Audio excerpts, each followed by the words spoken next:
What a reminder, divine right action, guiding me today. Everything I ever need is done. What an affirmation, divine right action is guiding me today. Everything I ever need is coming my way. Divine right action is guiding me today. Everything I'll ever need is coming my way.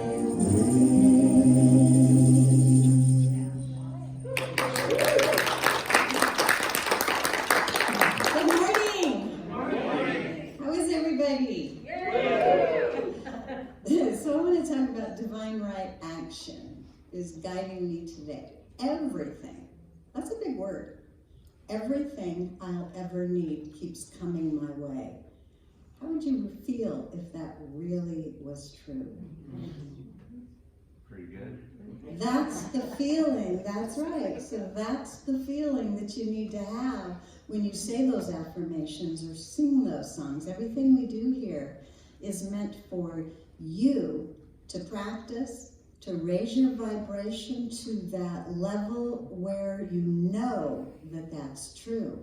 Holy smoke, I want to be singing that all day. Let's just sing that all day long.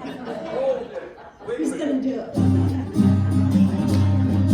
Divine right action is guiding me today.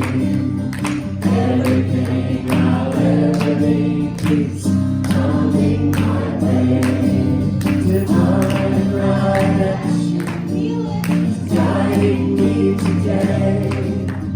Everything I'll ever need keeps coming my way. Thank you, Jay. Thank you. All right, let's thank Roy Martin here too.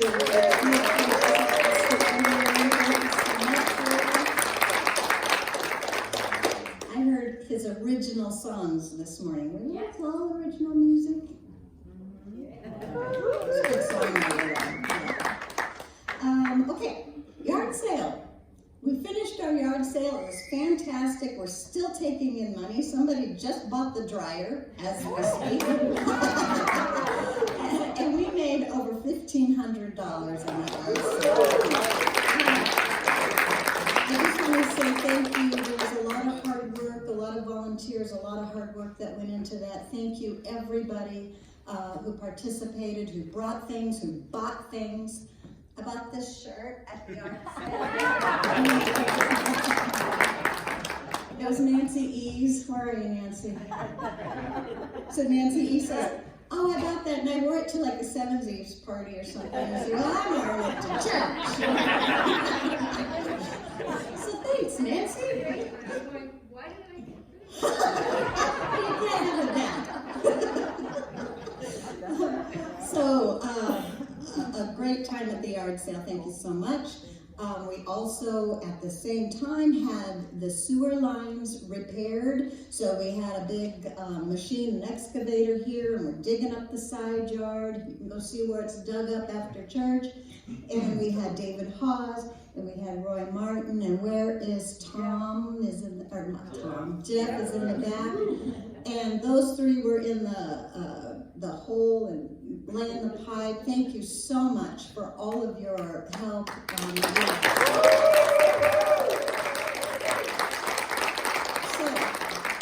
that got done, and I'm going to speak a little bit more about that in a later announcement. So we have two things coming up here in June. We have a dinner for, it's actually 10, a dinner for 10, and that is going to be hosted by Liz Thompson, Diane Wallstrom, and John Taylor. Doesn't that sound fantastic? It will be at the Fairland House Bed and Breakfast right here in Delta. I'm just going to read what she typed up, okay? She says, first, eat your art, A-R-T, out. It's a canvas and cocktails plus a dinner for 10 and more, or a dinner for 10. And so it's Friday, June 24th at 5:30 p.m. Bring your creativity and your appetite for a unique experience of creating a portion of your dinner. So space is limited, obviously. This is a $25 donation to the center, and then you go and everything will be provided for you to do this. No cooking experience needed, she said, so sign up soon. I will have this paper and a sign-up sheet on the board across from the bookstore by the bathrooms down there. I will have that so you can sign up, and the first 10 people get to go to that. So June 24th is the date on that. Thank you so much for our hosts. If you would want to host a dinner for 8, see someone on the court council, raise your hand, court council members. You can see somebody on court council if you want to host one. They'll let you know how to do that. The second thing coming up in June is our first date night outside, our outdoor concerts, and we'll have 4 of those this year. So the first one will be on June 17th. And so this is a big announcement for me here. I won't be here on June 12th, and neither will Roy, because on June 12th, we're getting married.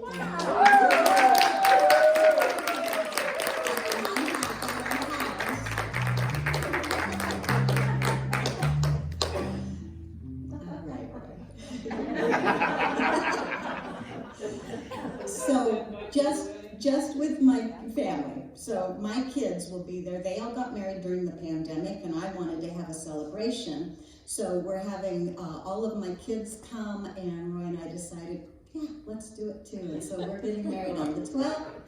And then on the 17th, we are going to have a concert here. We'll be the first ones to do a concert, and we're going to use it like a reception for us to celebrate our marriage and have a concert. And all of the proceeds and the benefits will go to the center. And there's Nancy Hutto here. Nancy will be making homemade ice cream at all of those again too. So those will be at 7. You'll hear more about that coming up, but there's the news. It's out, and I gotta do it.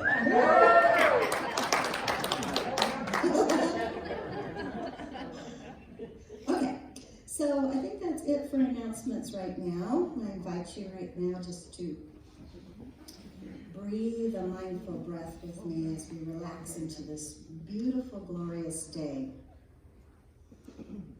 We bring ourselves into alignment with that divine presence. And we bring ourselves into alignment with each other this morning as we speak our mission statement together.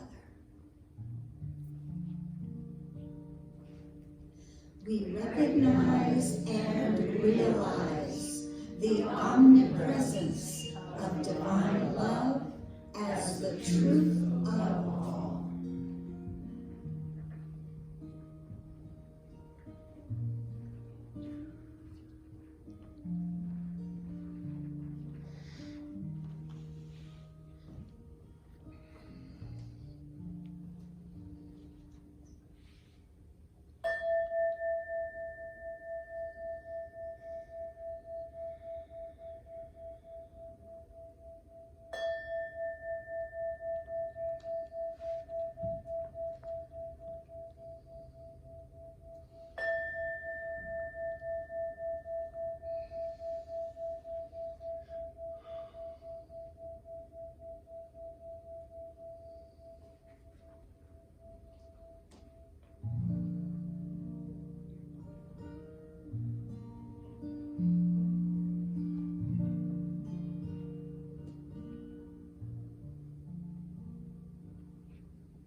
And in this quiet, I invite you to join me as you bring each breath, if you let each breath draw you deeper into that interior space, that essence of all that is, that place where the essence of you reside, the essence of each one of us. That place where we feel and know there is only one life, and that is God's life. And that life is whole, perfect, and complete. It is that place of no time or space where infinity dwells. That place that expresses through divine love, peace, wisdom, harmony, and joy. That place that is orderly. And as I know this is all there is, I know that this essence is my essence. That those qualities of spirit are innate in me and each life. That we are each one with that infinite love, infinite peace, infinite wisdom and harmony and joy. And that is our true beingness. And as this is true for each and every one of us, this is true for all life. And as I speak this word, I declare that we are each aware of that innate essence of who we are, that is the wonder of our true nature, that innate wisdom comes forth in all areas of our life, that we feel and we do and we act from that place where that wisdom guides and directs us to the highest good, not only for ourselves, but for each and every one. We shine this wisdom, we shine this life, we shine our divineness brightly as we go forth. And we see that reflected back to us as we see each other as also that divine essence of spirit of God. For that love is nonstop. It is always and everywhere present. And I declare that this goodness and power surrounds us, and we feel this presence unconditionally at all times, guiding, directing, blessing, and protecting us. For we are always coming from, in, and through this sacred space. And I turn my attention to the prayer requests and the desires of your heart. And I know that each request is already answered in that divine wisdom of spirit. That power of spirit surrounds each request, and the answer is manifest in wholeness and perfection. Love, peace, harmony, abundance, and clarity prevail in all situations. All life is sacred, and in each situation, the highest and best outcome is already at hand. Today we are blessed by the volunteers and all who participate in today's service. The music, the staff, the volunteers are all divine beings in human form, administering to our own awakening. And great gratitude for this truth, for this one perfection that holds us all together, knowing that all is well in all life. I release this treatment into the law, knowing it is already done as we let go in faith and expectancy, and declare, and so it is.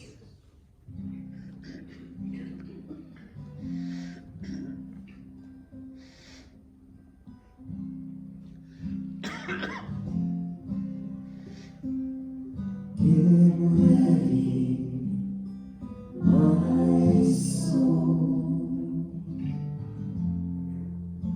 I'm diving in. Get ready, my soul. I'm diving in to the deepest kind of love, to the sweetest kind of life. Get ready, my soul. 'Cause here I go, deeper, deeper, deeper than I've ever been before. Here I go, closer, closer, closer to my sacred source. Here I go, deeper, deeper, deeper than I've ever been before. Here I go, closer, closer, closer to my sacred source.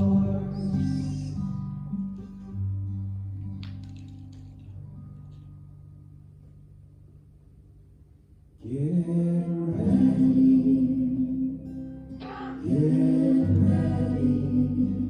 my soul.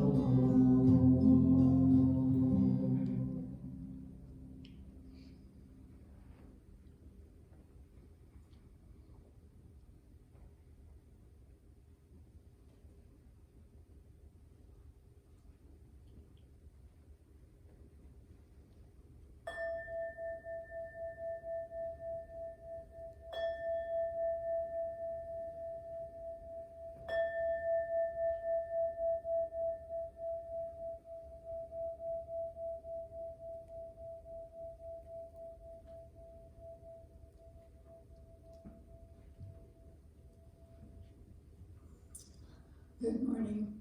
I'd like to bring your attention to the prayer chest just down the stairs to the left. If there's something that's weighing heavily, something you would just like a little more oomph for during the week, something you're working on in your own spiritual practices, please put your request in the prayer chest and the practitioner will do affirmative prayer this week on your behalf.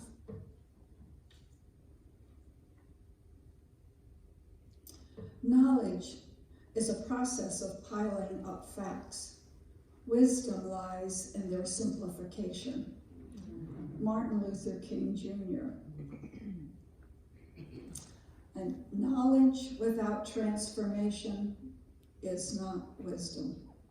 That's Paulo Coelho.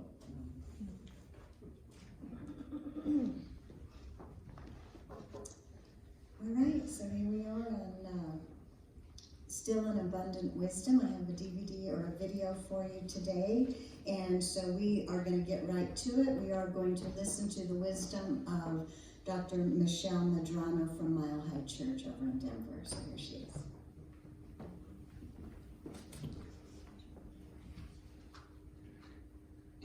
Doing our spring renewal series, and the theme of the series is bloom.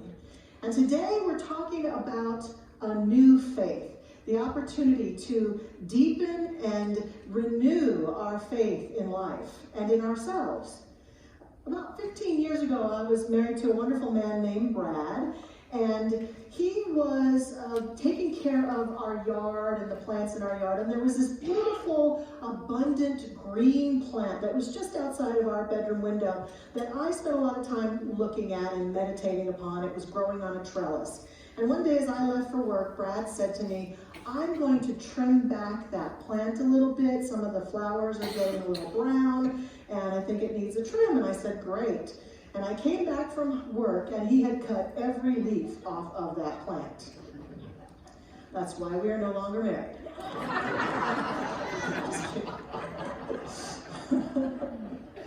But it shocked me. I was stunned to come home and find my sacred, beautiful plant completely decimated and cut so far back, and I couldn't believe that this is what had happened. And I feel like this is what happens to us in life sometimes. That we're just going along, living our life, doing our thing, living just fine, and suddenly something in life like cuts back, dramatically at times, what we're experiencing. Conditions, circumstances suddenly disappear. Things that we thought we could count on forever suddenly are no longer there. People that we thought would be here forever with us are gone as they move away or they move on to the next life. Things change rapidly and in a fast experience that sometimes can catch us for a loop because we weren't expecting it. We watch as conditions in the world shift and change, as nature takes its course, and sometimes a storm, a tornado, a hurricane, some activity of nature will sweep through a town or an area, and suddenly everything that was there is swept away, and people are swept away, and lives are changed. And of course, we see things that are happening like in Ukraine right now. They're happening in other parts of the world, but all over our screens right now we are seeing the devastation of towns that once were thriving being devastated with violence, and people having to flee by the millions from their homes and start a completely different life. We see that life can sweep through our experiences and change things forever. And I wonder, why is this? And I know that there are times when it happens either to me or I'm watching it happen in the landscape of the world that it feels discouraging, that I don't know what to make of it. I don't know what meaning to give of it. I don't know how to keep my faith in the midst of that. And I want to talk today about how it is we can keep our faith. Our founder, Ernest Holmes, talks a lot about how life is a circle of evolution. He says, we believe in an eternal upward spiral of existence. This is what Jesus meant when he said, in my Father's house are many mansions. And in the midst of this kind of experience of life sweeping away, I read what our founder said, and I just feel even more skeptical and discouraged. Like, what does he mean by that?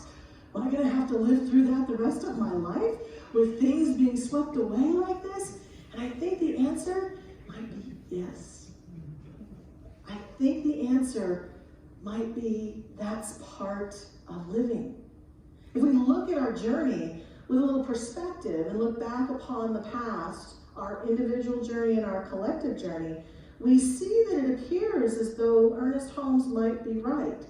That we live a life where we're walking along in our journey of living, and things happen, and they're devastating. They can take us down. And in that circle that Holmes is talking about, every time one of those moments happens for us or someone we love or a group of people we care about, there's this moment where we can stop and in a way kind of be frozen in our pain, frozen in the suffering, frozen in the fear, frozen in the I don't know what to do.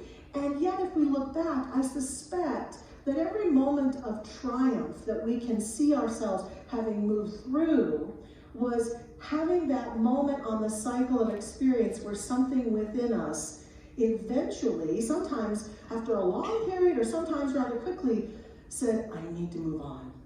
I need to keep moving forward. I need to grow from this. I need to evolve. I need to reach deep within myself for something that can help me move forward and gather my strength and gather my faith and step forward, because I'm no longer willing to be stuck or to be stopped or to feel held back in my life by this condition that has occurred. That every human experience, every story begins with someone like Pippin saying, I gotta find my corner of the sky. I've gotta step forward. I've gotta do something. And even though I was very angry with Brad about cutting back that plant, he kept telling me, it's gonna grow back more beautiful. It's gonna grow back more beautiful. And you know what? He was right. it grew back more abundant, and the flowers were more beautiful. And I think that this is the human experience too.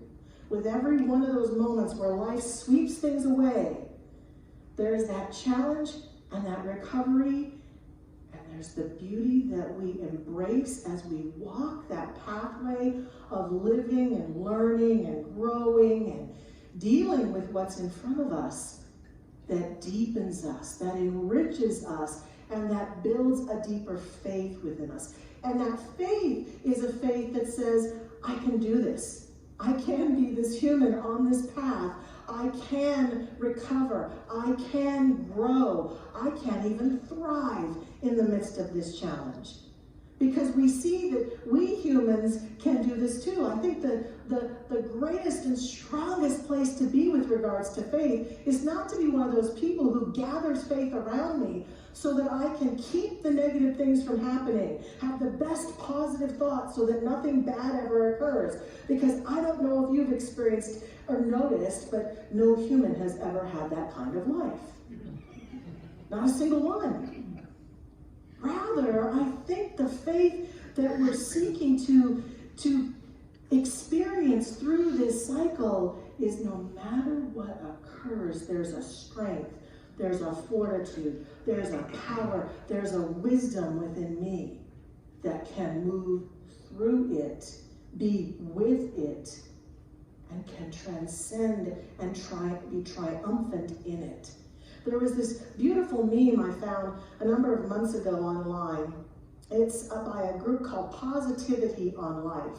And I loved it, and I forgot to record it. And I went searching for it for this talk. And thank you to Reverend Michelle Scavetto, who reposted it recently, just for me and for you, I'm sure. Because here's what it says. Faith doesn't always take you out of the problem. Faith takes you through the problem. Faith doesn't always take away the pain. Faith gives you the ability to handle the pain. Faith doesn't always take you out of the storm. Faith calms you in the middle of the storm.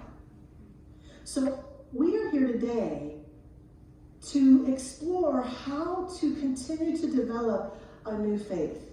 When life has stripped things away from us, how do we step into that new faith? And there are three ways that I think we can most effectively do this and look at this dance of faith, this journey of faith together, and bloom in the midst of it. The first one has to do with something I know I've experienced.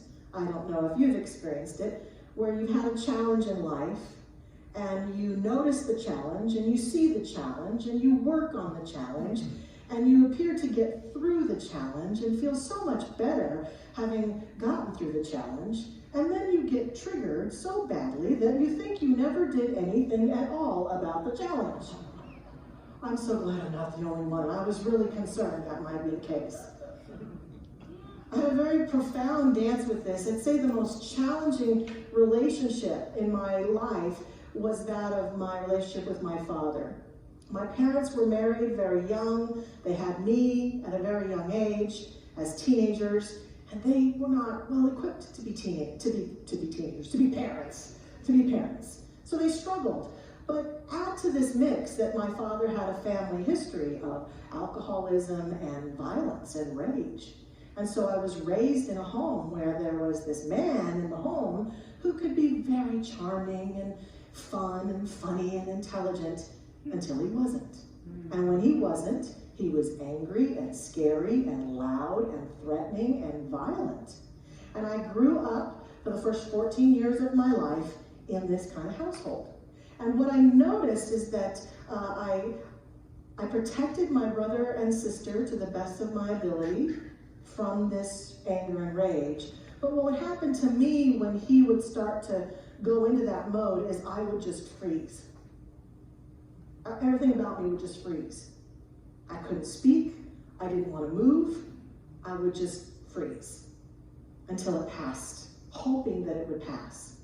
And when I came here and discovered a teaching and discovered a faith that could help me to deal with the pain of that past and the trauma of that, It was a brand new day for me, and I, as you know, many of you who've been around for a long time know that I jumped into classes and did everything I could here in this community to support myself in healing. I had a practitioner, I got prayer support every chance I could, I worked on myself diligently, and I went to therapy, and I did group therapy, and I did everything I could. My mother supported me to get as healed as I possibly could, and I was walking through my life as a young adult thinking, I got this handled. I did. And I was seeing the results of it in improved relationships. I was seeing the results of it in improved self-esteem and confidence in my life. And then one day, I went to run an errand for my mother, and I walked into a building, and I didn't think anybody else was there, and I walked into a room where a male therapist was working with someone, and I startled the two of them, and the therapist got up and started screaming and yelling at me, just like my father used to. And I froze. I froze to the same extent that I had frozen as a child. And I remember closing the door and walking away and thinking, I haven't healed anything. I thought I healed it all. And I came back here to this place of respite, and I went to my practitioner, the beloved Sadie Turtelot, and I talked with her about it. And Sadie helped me see that in this cycle, this spiral of life that Holmes talked about, that there's always the opportunity to deepen in our healing. And so what I discovered is that our heart, our soul, our healing journey can be like layers, like an onion. When I say that, I think of that cartoon character Shrek, who used to say, ogres are like layers. You know, the layered effect happens in the healing journey, that we walk a path of healing and we feel the smoothness of it, and underneath there's still maybe more work to do. And that we're not broken, defective, or faithless, or useless. Nothing's wrong. If in that journey of healing, we get triggered every once in a while, that what I learned from that incident, and what I learned from Sadie, and what I learned through doing the work, is that it was a call from my soul to continue becoming the faith-filled being that I was wanting to be in the world. It was a call to deeper forgiveness. It was a call to a deeper walk in faith. And I, thanks to her support, met that faith, met that opportunity, and did deepen that faith to the extent that the next time I saw my father and he started to try to bully me, I wasn't mean to him, I wasn't rude to him, but I was clearly a new person. I had a new faith in myself that could say, no, you will not speak to me that way. No. And he never did again. It ended. And it was about, yes, thank goodness. It was about that claiming of faith in myself, faith in my journey. So sometimes I feel like we are challenged because we are on that spiral and we get stuck again by our reactions and our triggers and our traumas. And the work is to continue to use our faith in ourselves, our faith in our soul to deepen, go deeper, to see those triggers as an opportunity, an invitation. The solution here is self-compassion. It's loving ourselves enough to say that experience that just triggered me is calling me into deeper work. It's not showing me something's wrong, it's calling me into that something is right, that I'm now ready to be more filled with the faith of who and what I am. We are filled with layers of healing and wholeness, and our soul is on this beautiful journey. The second realm of this faith that we can walk in, this new faith, is that if we can continue to have faith in ourselves through those moments, we can also foster a deepened faith, a new faith for ourselves through the seasons of living, through the things that shift and change about life. As conditions change, as we grow older, as things happen, as the discoveries and the things we used to do, we no longer feel called to do, can't do, won't do. don't want to be about anymore, to feel that and be with that and use those moments and accept that life is filled with seasons. We are fortunate to live in Colorado where we get to see the 4 seasons very clearly, sometimes all in one day. So nature is inviting us constantly into this awareness that things will change. And as the winter unfolds here in Denver, to be with it and to enjoy the beauty of it, all the while, of course, having the faith that spring is going to come. And when we embrace this kind of faith, we know that the seasons of our life bring us renewed opportunities to move forward in new ways and to change and transform with that which arises in our experience. Recently, I didn't really watch a lot of the Winter Olympics in Beijing, but there was one little soul who captured my attention, and that was Michaela Schifrin. This world-class skier, young woman who I could recite her skiing accomplishments and it would take the whole rest of my talk here, because she's gotten gold medals in previous Olympics and all sorts of championships. And here she is on the slopes in Beijing. This young woman is skiing and she can't get anything right. She's falling on her runs. She's running over the flags, which I guess is not very good in that sport. She was completing races, but she couldn't get credit for them because she'd either fallen or made so many mistakes, she couldn't get credit for them. And there were images of her on television during the Olympics just crying and saying, I don't know what's going on. But still, what I was so taken with was her faith in herself, her faith in her training, her faith in there's some meaning in this for why I'm here doing this right now, some willingness to accept that what she was experiencing was showing her there was potentially a change that needed to happen in her life. Whether it was changing how she did her sport, changing how she did her training, or changing what she was doing altogether. We will see what unfolds for Michaela, but what was so clear for me was her willingness to stay in her faith about herself, even when she faced such huge, spectacular, widely shown failure. Most of us, our failures that happen, they don't get put on TV every night for people to see.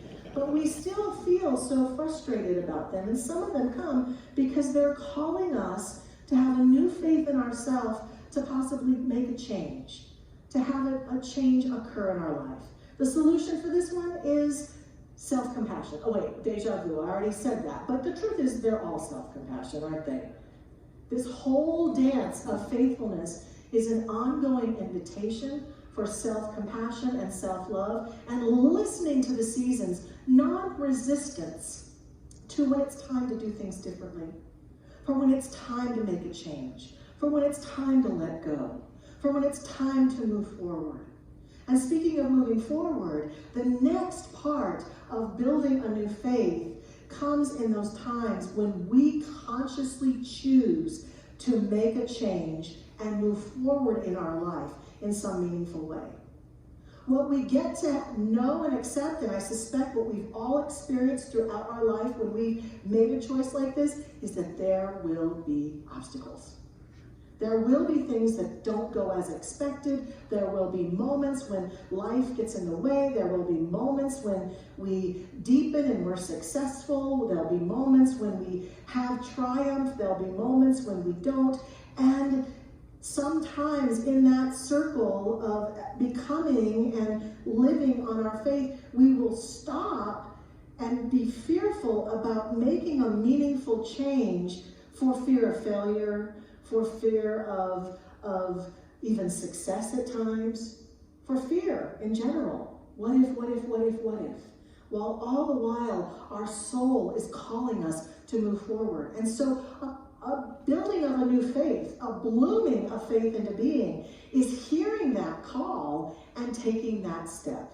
The great Martin Luther King Jr. said, faith is taking the first step even when you don't see the whole staircase. And so we are called. and constantly being invited by our own soul, by life itself, to take a step forward. And to have faith as we hear that part of us that is calling us to do this, that's saying, please, let's move forward, let's make a change, let's do something different, let's go in this direction, let's go in that direction. One of my favorite stories about the time that the great master teacher Jesus was alive was the story of the woman touching the hem of his garment. In St. Matthew, they said, and behold, a woman who had a hemorrhage for 12 years came up from behind him, and she touched the edge of his cloak. For she was saying to herself, if I can only touch his garment, I will be healed. And Jesus turned around and saw her and said to her, have courage, my daughter. Your faith has healed you. And the woman was healed in that very hour. That story is significant to me because I feel like for us, life is broadcasting that message to us constantly. Have faith. Your faith has healed you. And when we listen, when we take time to listen and build a life that is anchored in the faith we have in ourselves and in our God, that God presence that is always urging us forward into our next greater yet to be, when we listen and heed that voice, it's like touching the hem of that garment. And life says, go, you did it. The clarity the woman had on her own to say, I'm just going to reach out and touch the hem of his, I'm just going to touch a little bit, because the littlest bit in this arena makes the biggest difference. The littlest willing to step out on faith can make a huge difference for our soul's journey, for our sense of happiness and fulfillment and joy in life. And that is why here we teach and talk so much about the ongoing practices of helping us to stay in touch with our faith. Because we know, as I said, that there will be moments when things will be cut away, when life will change suddenly. And the ones of us who have in those moments where life was calm and serene, we're willing to be about the practices of building our heart, our soul, our connection to our inner voice, our connection to our inner guidance system, which is never offline, a connection with that deep, abiding presence within us, will find ourselves always on the greatest ride of our life. One thing I've discovered recently that has given me great faith that I will share with you is a story out of California, a grade school in California where the teachers decided to put together a project for the kids. Shira Weiss and Jessica Martin were the teachers. And they decided to put together a phone calling system. I'm going to have them put the phone number up right now. I mean, what church can you go to and they put a phone number up for a good time call? Right there. It's right there. But this is a really good time because the kids recorded all sorts of encouraging messages. So I'm encouraging you to write the number down, take a picture of it, take a screenshot for those of you who are watching online. Because when you call in, you can choose either English or Spanish, and these little grade school children encourage you. They say, you can do it. The whole class together. One little boy says, if you're feeling deflated, go do something you love. You'll feel inflated right away. And another girl says, if you're feeling lost, go spend your money on ice cream and shoes. This little child's voice, just so uplifting, so beautiful. The teachers indicated on the CBS story when they were interviewed, which was quite a while ago, that they had 9,000 calls and they were stunned that so many people had called. But it's gone viral now. Probably because I've been calling 9,000 times too. Because I've been discovering that when I feel a little discouraged, I just call the phone number and they ask you, pick one if you need encouragement, pick two if you need, and so you pick whatever number and then some little kid says something beautiful to you. And it has given me such faith and joy that it's become part of my practice now to listen to these children. And what I find is that for me, that allows me to go out into the world ready to walk on that journey and go wherever my life takes me with a sense of joy and faith in myself, in life, in us, and in all that occurs. I know that it's not always going to be easy. I know that it's not always going to be fun. But I know that as long as I can stay connected, I can feel that joyful sense of faithfulness within me. And I'd like to close with some words from Ralph Waldo Emerson, the transcendentalist essayist who lived in the 1800s, who was a huge inspiration to so many people, including our own Ernest Holmes. This writing is a beautiful one about how to end each day. Emerson says, "Write it in your heart that every day is the best day of the year. He is rich who owns the day, and no one owns the day who allows it to be invaded with fret and anxiety. Finish every day and be done with it. You have done what you could. Some blunders and absurdities no doubt crept in. Forget them as soon as you can. Tomorrow is a new day. Begin it well and serenely, with too high a spirit to be cumbered with your old nonsense. This new day is too dear, with its hopes and invitations, to waste a moment on the yesterdays. Let us go forth and bloom a new faith together." Please join me in prayer. As we breathe in this very breath of life this day, we celebrate the light, the love, and the joy that constantly encourages us, energizes us, and lifts us forward into every step of our journey of living.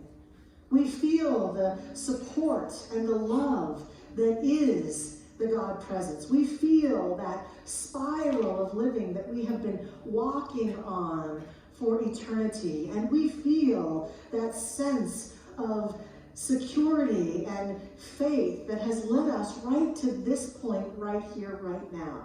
And our life, just as it is and just as it isn't, filled with the presence of Spirit. Our life, in every way that we love it, in every way that we would choose to change or transform it, filled with the very presence that God is. And we place our faith this day, right here, right now, in that same presence that has uplifted us all of our existence and shall continue to do the same through every moment of this day and every day to come.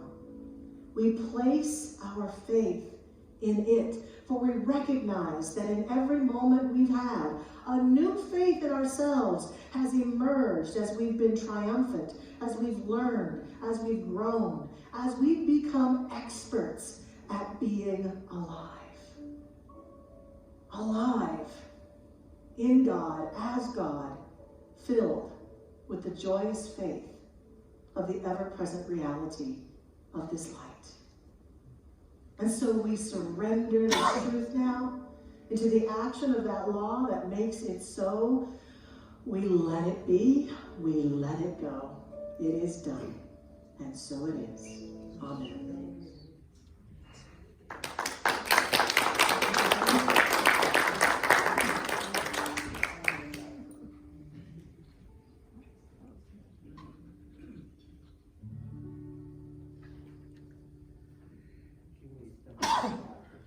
Use me, oh God, I stand for you, and here I abide, as you show me all that I must do.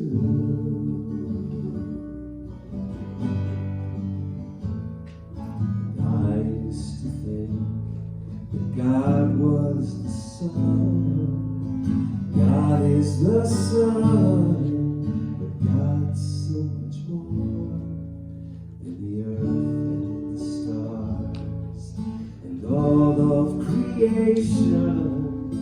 God is creator, all in all.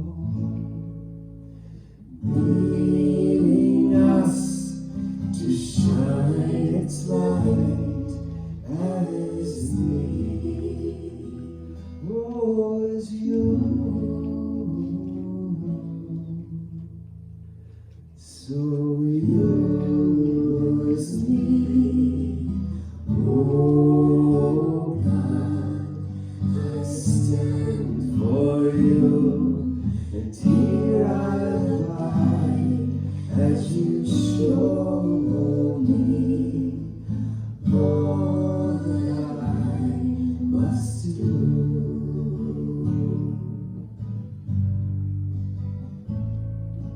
Command my hands what they must do. Command my life, it's here for you. God is the love that heals all creation. God is creator, makes all things new. And God needs us to shine its light as me. Oh, as you. So use me, oh God, I stand for you, and here I abide as you show me all that I must do.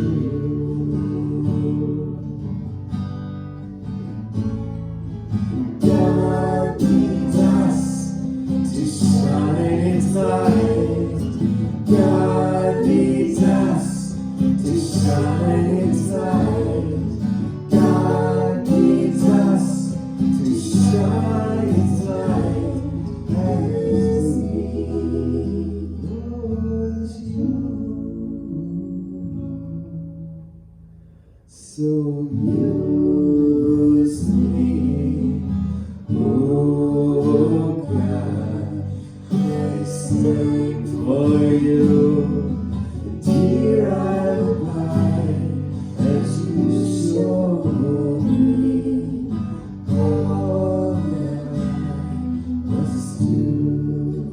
Show me all that I must do. You show me all that I must do.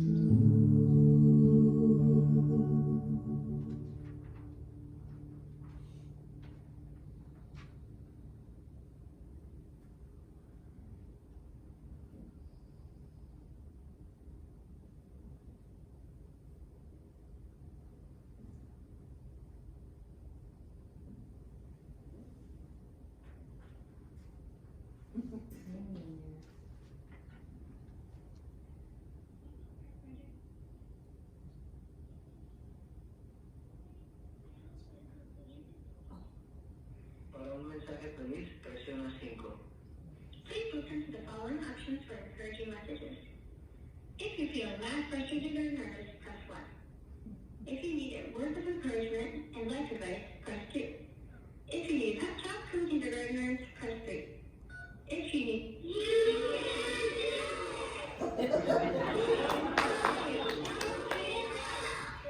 If you feel mad, frustrated, or nervous, press 1.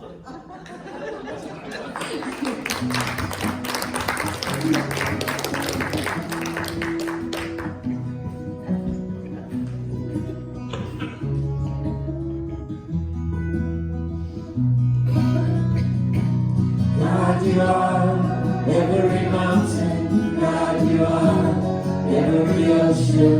God, you are every canyon, every inch of earth and sky. God, you are every morning. God, you are every midnight. God, you are every moment, every second of my life. Everything I see, everything I do, everything I am is you. Everything above, everything below, everything I know is you.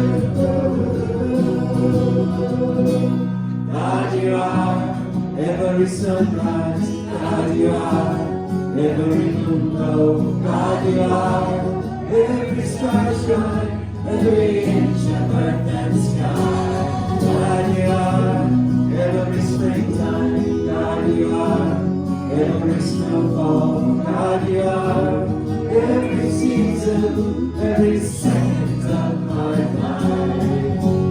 Everything I see, everything I do, everything I am is you. Everything above, everything below, everything I know is you. Cause you are the very memory. And your perfect love created me. Everything I see, everything I do, everything I am is you. Everything above, everything below, everything I know is you. Everything I see, everything I do, everything I am is you. Everything above, everything below, everything I know is you. Everything I see, everything I do, everything I am is you. Everything above, everything below, everything I know is you.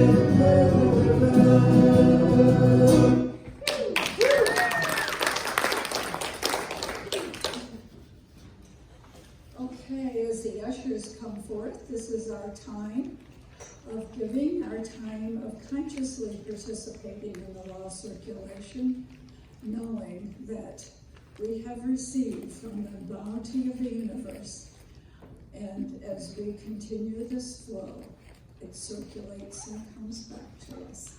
So if you'll take your gift in your hand, and know I am grateful to be able to participate in this life, knowing that I am a representative of the divine, and our affirmation, as I consistently give, I open the way to consistently receive. My abundance is unlimited.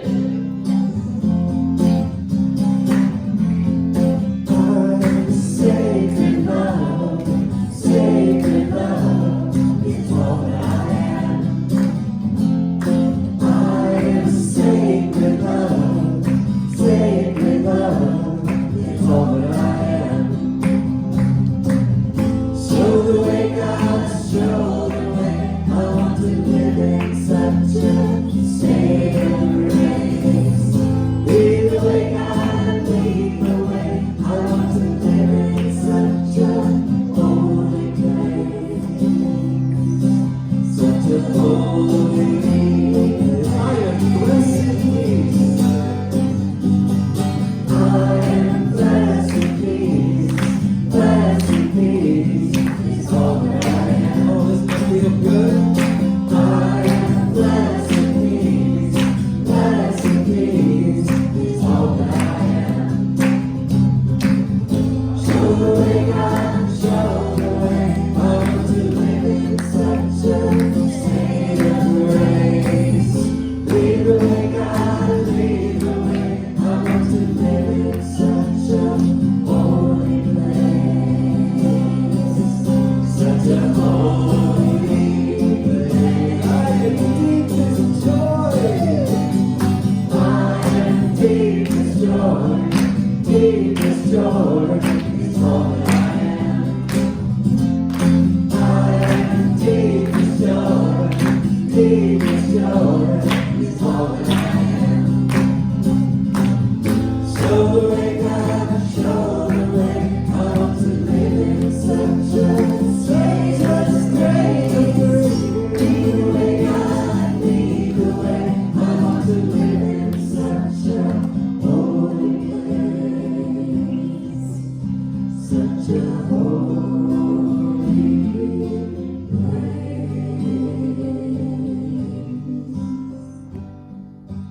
I am sacred love, sacred love is all that I am.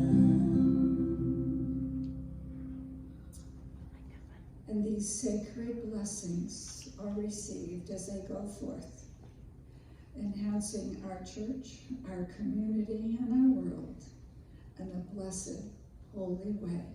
And so it is. Thank you so much, Lou. Thank you. Okay, so here we have our claiming our good. It's all wrapped around wisdom. So read those down and let's say it like we mean it. We're just going to read all the way down. Here we go. I am filled with the presence of divine wisdom. I have access to the allness of divine mind. I can know everything I need to know. I allow divine wisdom to fill my mind now. And so it is. I'm in the right place at the right time. I'm just where I'm supposed to be. I'm in the right place at the right time. I'm just where I'm supposed to be. I'm in the right place at the right time. I am just where I'm supposed to be. I'm in the right place at the right time.